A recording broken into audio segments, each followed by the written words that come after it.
All right, I gotta say something about this. I was thinking about Team Ninja and their game, Rise of Ronin, how this game has performance issues, and how these developers have to quit doing this thing. You see, it's one thing for you to genuinely not know that there's a problem, then it's another thing for you to come out and play coy. Like when they launched this game, the game had performance issues even from the review phase. Then they show up and they're like, oh, we're currently investigating reported issues for Rise of the Ronin Steam Edition. Currently investigating? Dude, we're preparing a patch which will be released tomorrow to fix or improve some of these issues. We sincerely apologize for any inconvenience you may have. Now, here's the problem with this particular notion and this paradigm of, sell now, fix later, that a lot of these game development firms have done. And I have to say myself, I'm guilty of having encouraged them because there are games that I've bought, even though they were trashy, I should have just gone ahead to refund them and then waited for them to fix those games. But excitement and that stuff got me. But since the high of Elden Ring has finally subsided, I don't think I'm in the position to worry about, a game that I like, being able to just manage it or do whatever. Sure, I have hardware that can brute force basically anything. Until they start using 4090s as minimum requirement, I think, I can say I've already basically built my 10-year build. I do that. I'll build a build that can run me 6, 7, 8 years, maybe 10 if I wanted to. I mean, who knows what's 10 years? If we'll even be interested in gaming at that point. God willing, we're still here. Nothing crazy happens. But it's just very interesting that a lot of developers actually do this and not clean up their games before they launch it. It's quite disheartening to see. And this is a game that, to be very honest, I like the way Team Ninja does their stuff. I've been playing the Ninja Gaiden 2 Black, and that game has been really pristine. And you can already tell, yes, it's basically kind of a remake in a sense where they already kind of have a lot of their stuff working and going. But what's weird on top of this is that this is the same team that made Dynasty Warriors. I played Dynasty Warriors, or let me not say Team Ninja. Koei Tecmo published Dynasty Warriors. I played Dynasty Warriors, and I'm very pleased with the performance. Why is it that, this particular game, which I don't know what I guess maybe because it's an open world game, or maybe it's an open-ish world game, or whatever it is, why is it the game that's having problems?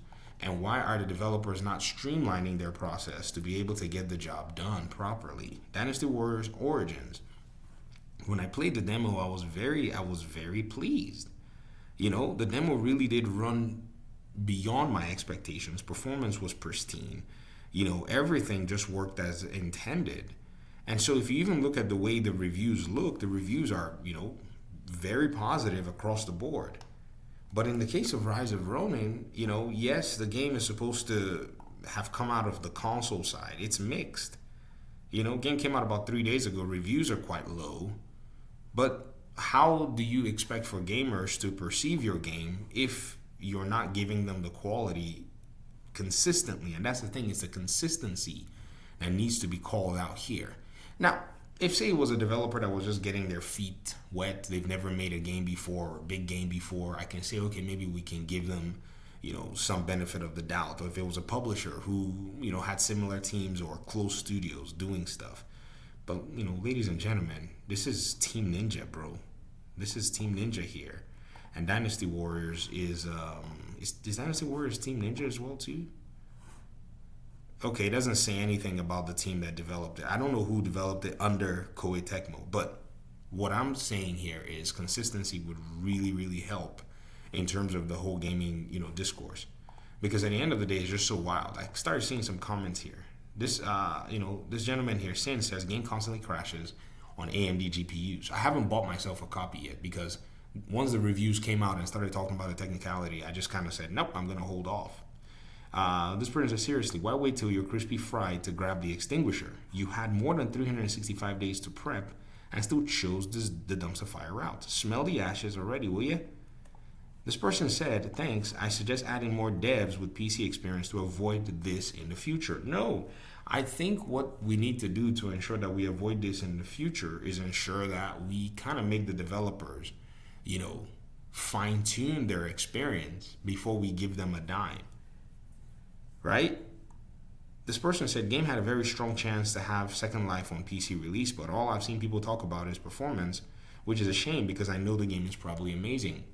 I think this game is probably going to get eventually done, but I think the move to rush it out, I don't know, man. I don't want to be that guy.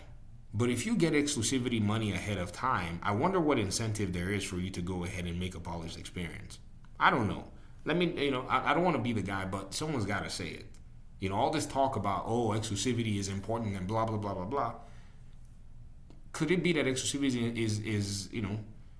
is endorsing, bad behavior? I don't know. I won't draw that conclusion, but man, it's hard to not, I don't know.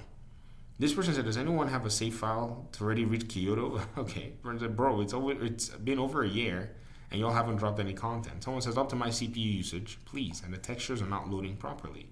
Will there be real performance patch down the line? I got bamboozled into thinking this was an update. Add new content. People are asking for new content. Someone says, actually insane how this game is uglier than games that came out 8 years ago and runs worse than them too. What are y'all even doing? So gamers across the board don't seem really thrilled about this. And if we even look at the reviews, I'm sure we're probably going to see something along the lines of perf being a problem. Game is really fun. Performance is terrible. Someone said, I'm technically a generation behind the processor minimum recommendation, but exceed the others. Very low runs worse than badly. I say this as someone who's mostly tolerated Tears of the Kingdom's inconsistent 30 FPS lock. Wow. If somebody is telling you that, then you know that there is a problem with performance. This person said, yet another garbage port that crashes my GPU. And no, it's not my PC at all. I have zero issues with other games. Sad when indie developers and AA devs actually care about optimization, unlike these corporate AAA derriers. Runs like a UE5 game, but looks like an early PS4 game. Ninja Gaiden 4, better not use this engine, please. Well, it's using it. If this game ran better, I would not have refunded it. There is no excuse for every single new release running like butt on launch and relying on frame gen. It's not every new release. That's one thing a lot of people are not talking about. That it's not every new release. I've been playing RoboCop that I bought for $10, $9.99. I almost feel like I ripped off the developers. I've had maybe 2 stutters, and it was when I was walking into a new place I hadn't loaded before. They channeled their game very well. They seem to have designed it very well, and I'm having very good performance and an enjoyable experience. And I think I played about 2-ish hours. That's as much as I could muster before I jump back on Mortal Kombat. An optimized mess, stuttering on a 4090 and running way below the standard to how it should run on that card. I was really looking forward to this game. Ruined my sleep schedule for this. Would not recommend. Someone said, good game, but abysmal PC port. Literally unplayable once you reach the first somewhat crowded place in the game. Kind of cringe how bad the game looks for a modern AAA game. This person said, do not buy in the current state. Hardware. I'm running top-end hardware, i9 13900K RTX 4090. These guys had enough time to optimize their game. There's no excuse nor any reason for this. Having brought out a PlayStation port to then go ahead and do this. This trend is going to tank a lot of developers. They need to watch themselves very carefully. Because already, if you can look at the review numbers are bordering Lego Horizon Adventure numbers here on PC. And on PlayStation, well, I guess like you said, they probably, they already got, like I said, exclusivity money up front. So what's the incentive of them actually doing any better? Talk to me in the comment section. Thanks so much for watching. Peace out.